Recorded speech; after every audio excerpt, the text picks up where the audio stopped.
नमस्कार मित्रांनो, मी आहे प्रवीण राठोड। तुम्ही पाहता आमचं YouTube channel tech Marathi expert. आजच्या व्हिडिओमध्ये एक महत्त्वपूर्ण अपडेट जे आपण शेतकऱ्यांसाठी बघणार आहोत।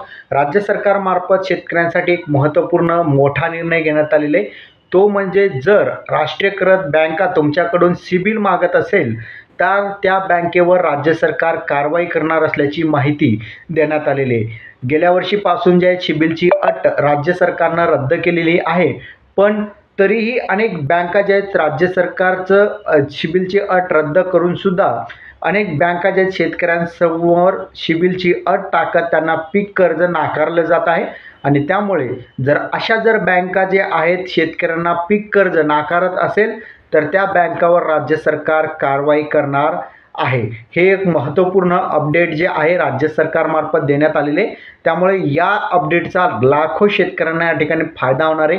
ज्या शेतकऱ्यांना पीक कर्ज या अगोदर मिळत नव्हतं, सिबिल खराब होतं आणि त्यांना पीक कर्ज बँका देत नव्हत्या, पण आता लक्षात ठेवायचे राज्य सरकारमार्फत सिबिलची अट जी आहे रद्द करण्यात आलेली। जर तुमचं सिबिल 0 असेल तरीसुद्धा तुम्हाला पीक कर्ज जे आहे देण्यात येणार आहे। यामुळे आता तुमचं जर सिबिल कितीही खराब असला तरी मात्र तुम्हाला तुमच्या 7/12वर पीक कर्ज तुम्हाला दिलं जाणार आहे।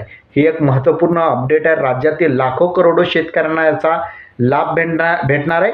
पण महाराष्ट्र राज्यामधील अनेक राष्ट्रीयकृत बँका ज्या आहेत सिबिल मागत असतील तर त्यांच्यावर योग्य ती कारवाई राज्य सरकार करणार आहे। त्यामुळे हे एक महत्त्वपूर्ण निर्णय राज्य सरकारमार्फत घेण्यात आले आहे।